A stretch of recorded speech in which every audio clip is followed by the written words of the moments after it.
சாயங்காலம் ஆயாச்சு. எல்லோரும் நல்லா இருக்கீங்களா? செடிகள் பார்க்க இப்போ தான் வந்திருக்கிறேன். இப்போ நேற்றுக்கு எடுத்து வச்ச செடி இன்றைக்கி நான் நடணும். ஒரு செடிகள் எப்படி இருக்குது அப்படின்னு பார்ப்போம்னு வந்தேன். அதுக்காக வரல, துணி காய போடுறதுக்கு வந்தேன். அப்போ இதையும் பார்த்துட்டு போகலான்னு தான்.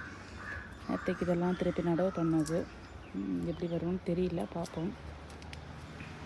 இந்த செடிகளில் நான் அன்றைக்கி நட்டுருந்தேன் இல்லையா, இது ரிமூவ் பண்ணி வச்சது, இது எல்லாம் ரிமூவ் பண்ணி வச்சது. அப்புறம் இங்கே ஒரு தட்டில் ஒரு அழகே இருக்குது. என்னன்னு பாருங்கள், பார்த்தீங்களா? கலர் கலராக எப்படி பூத்துருக்குன்னு பாருங்கள். ஒவ்வொரு ரகம் அழகாக இருக்குல்ல, ரொம்ப நல்லா இருக்குது. பார்க்கவும் மனசு ஒரு மாதிரி ரொம்ப சந்தோஷப்படுது. சிலருக்கு தோணும், எதுக்கு இவ்வளோ காசு செலவு பண்ணி பூக்கள் செடிகளுக்கு இவ்வளோ செலவு பண்ணுறோம் அப்படின்னு. ஆனால் அந்த சந்தோஷம் அப்படிங்கிறது என்னதான் வார்த்தைகளாலேயே அடக்க முடியாத ஒரு தனி சந்தோஷம்.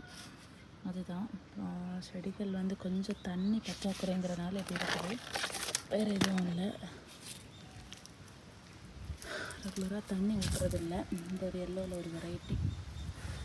இது 7 days ரோஸு. இன்னொரு 7 days ரோஸு பூக்க மொட்டு வந்திருக்குன்னு தான் பூக்கும். அப்புறம் யாருக்காவது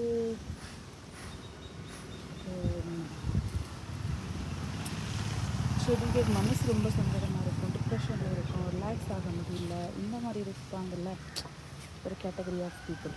அந்த மாதிரி இருக்கிறவங்க தயவு செஞ்சு சொல்கிறேன், ஒரு 4 செடி வாங்கி வச்சுருங்க. 100 ரூபாய் செலவு கூட நீங்கள் செடி வாங்கி வைங்க. அப்புறம் உங்கள் டிப்ரெஷனும் காணாமல் போயிடும், உங்கள் ப்ரெஷரும் காணாமல் போயிடும். ஓகேவா? இன்னைக்கு அறுவடை என்னென்ன இருக்குதுன்னு பார்க்க வேண்டியிருக்கு. ஏன்னா லிவர் விதைக்காக நட்டு வச்சுருந்தேன். இந்த ரொம்ப உடஞ்சிருக்கு போல், எடுத்துருவோம்.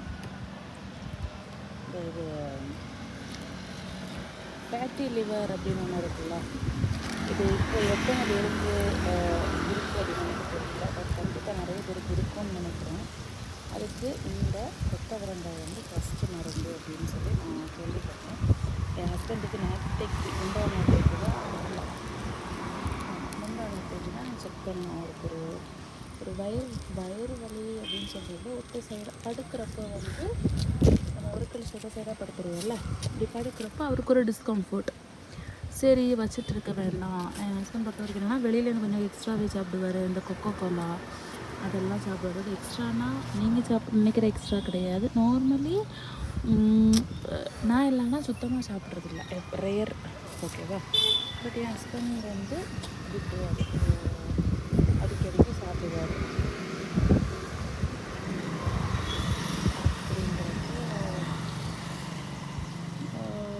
சரி வச்சுட்டு இருக்க வேண்டாம், செக் பண்ணலாம் அப்படிங்கிற ஒரு தாட்டில் நான் தான் நல்லா போய் பார்க்கலாம் அப்படின்னு சொல்லி போய் பார்க்கவும், ஃபஸ்ட்டு டாக்டரை பார்த்துட்டு ஸ்கேன் எழுதி கொடுத்தாங்க. கொஞ்ச நாள் தாண்டி எடுத்தால் போதும் அப்படிங்கிற மாதிரியும் சொன்னாங்க. பட் நான் தான் இல்லை இன்றைக்கி எடுத்துருவோம், ஒன்றும் ப்ராப்ளம் இல்லை அப்படின்னு சொல்லி. காசு அப்படின்னு கிடையாது. ஏன்னா அன்னைக்கு மார்னிங் தான் அம்மாவை கூட்டிட்டு ஹாஸ்பிட்டல் போயிட்டு வந்திருக்கிறோம். மதியம் என் ஹஸ்பண்டை கூப்பிட்டு போயிருக்கு, நைட்டு என் பாப்பாவை கூட்டிகிட்டு போயிருக்கேன். ஒரு நாள் நான் 3 வெரைட்டி ஆஃப் ஹாஸ்பிட்டலுக்கு இறங்கியிருக்கேன். பட் என்னோடய மைண்டில் என்ன அப்படின்னா, இன்றைக்கி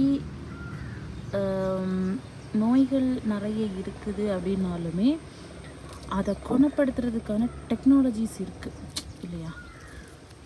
இப்போ நானுமே எந்த கேட்டகரி அப்படின்னா, ஒரு வலி வருதுன்னா ஒரு 10 நாள் 20 நாள் எவ்வளோ நாள் வேணாலும் நான் சகிச்சுப்பேன். பட் அது ரொம்ப சிவியராக போகிறப்ப தான் நம்ம வெளில சொல்லுவோம். அந்த சுச்சுவேஷன் வரப்போ நம்மளால் எதுவுமே பண்ண முடியாது. அதனால சரி போய் பார்க்கலாம் அப்படின்னு இப்போ பார்க்குறோம். எனக்கு என்னடா அவர் சொன்ன வழி விஷயம் யோசித்தப்போ ஒரு வேளை ஹெரனியாவாக இருக்க வாய்ப்பு இருக்குது அப்படின்னு நான் யோசித்தேன். அப்புறம் தான் இல்லை, அது செக் பண்ணி பார்க்க கொஞ்சம் ஓகே எல்லாமே கொடுத்தாச்சு. கொடுத்துட்டு வரவும் அது Grade 1 இது ஃபேட்டி லிவர். அவர் ரிவர்ஸ் பண்ணலாம், மெடிசின் வேணும்னு இல்லை, ரிவர்ஸ் பண்ணிடலான்னு சொன்னாங்க. பட் என்னதான் இருந்தாலும் நம்ம உடம்பை நம்ம பார்த்துக்கணும் இல்லையா. அப்போ நேற்றுக்கு தான் நான் வந்து எதாச்சியாக பார்த்துட்ருக்கவும் ஒரு வீடியோ என் கண்ணில் பட்டுச்சு. ஒரு டாக்டரோட வீடியோ தான். இது வந்து ஃபேட்டி லிவருக்கு வந்து ஃபஸ்ட்டு மெடிசன். அதாவது மார்னிங் வெறும் வயிற்றில் இதில் கொஞ்சத்தை வந்து என்ன பண்ணணும் அப்படின்னா ஜூஸாக எடுத்துக்கணும் அப்படின்னு சொல்லி சூழ்நிலையிலேருந்து கொடுக்கலாம் அப்படின்ட்டுருக்கு. அது கூட கொஞ்சம் லெமன் ஆட் பண்ணி நம்ம வந்து நார்மலாக இது பண்ணுறது. அப்புறம் ஸ்வீட் மொத்தமாகவே அவாய்ட் பண்ணிடணும். வேறு என்ன பண்ணணும் அப்படின்னு கேட்டிங்கன்னா இது போக வேறு வந்து என்ன சொன்னாங்க, ஆமாம், ஸ்வீட் மொத்தமாக அவாய்ட் பண்ணிடணும்.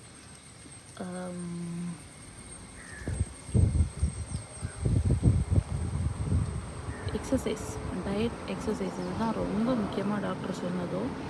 ஸோ அதை பண்ணணும் அப்படின்றது தான். ஏன்னா இதை வந்து ஈஸியாக ரிவர்ஸ் பண்ணிடலாம். ஆனால் நம்ம வந்து ஃபஸ்ட்டு ஸ்டேஜ் தானே அப்படின்னு விட்டுட்டோன்னா அது நெக்ஸ்ட் கொண்டு விட்டுறதுக்கு ரொம்ப டைம் ஆகாது அப்படின்றது. இந்த first level it's okay. Second level அப்படிங்கிறது தேர்ட் லெவல் போகிறதுக்கு ரொம்ப டைம் எடுத்துக்காது. இதுவே தேர்ட் லெவல் போயிடுச்சு அப்படின்னா அது லிவர் சிரோசிஸில் கொண்டு விட்டுரும். லிவர் சிரோசிஸ் அப்படிங்கிறது என்ன அப்படின்னா நெக்ஸ்ட் ஸ்டேஜ் ஸ்ட்ரைட்டாக கேன்சரில் தான் கொண்டு விடும். அப்புறம் லிவருங்கிறதுனால நம்ம உடம்புல ரொம்ப முக்கியமான பார்ட்டில் ஒன்று லிவர். அப்போது அதில் ஒரு ப்ராப்ளம் வரப்போ இன்றைக்கி லிவர் டிரான்ஸ்பிளான்ட்டே கட் பண்ணி வைக்கலாம், எல்லாமே இருக்குது. ஆனால் லேக்ஸில் என்ன பண்ணணும், கண்டிப்பாக இதுக்காக நம்ம செலவு பண்ணணும். பட் அந்த லேக்ஸ் இறக்குறதுக்கு எவ்வளோ கஷ்டப்படணும் நம்ம இல்லையா. அதுக்கு பெட்டராக நம்ம உடம்பை நம்ம பார்த்துக்கலாமே, அதான். ஸோ அதை நான் நாளையிலேருந்து பண்ணணும். அதான் உங்களுக்கு யாருக்காவது தேவைப்பட்டால் எடுத்துக்கோங்க. இன்றைக்கி இவ்வளோ தான் அறுவடை. நல்ல பிச்சு இவ்வளோ கூட சுருக்கு இல்லைன்னா காட்டில் பறந்து போயிடும். இப்போ நிறைய மாவு பூச்சி தான், செடிகள் பூரா மாவு பூச்சி தான். நிறைகள் செடிகள் மாற்றி வைக்கணும். மாவு பூச்சி எக்கச்சக்கம் இருக்குது. சரி பார்ப்போம்.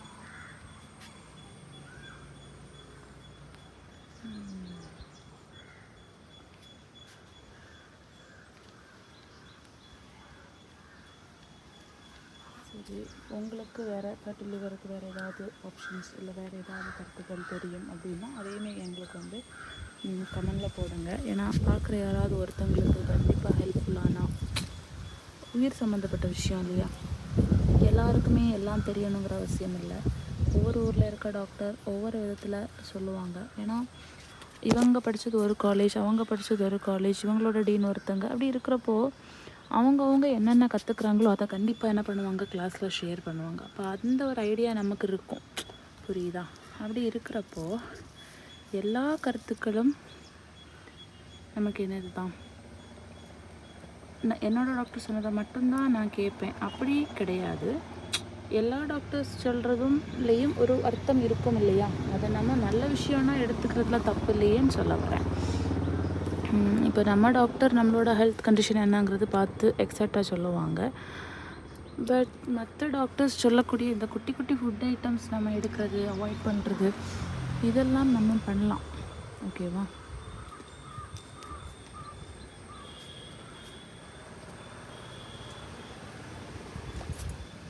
சும்மா ஏன்னா இருக்குது, வளைஞ்சிருக்கு, எல்லாமே எடுத்துடலாம் அப்படின்னு சொல்லி தான் எடுத்துகிட்டு இருக்கிறேன். ஐயோ.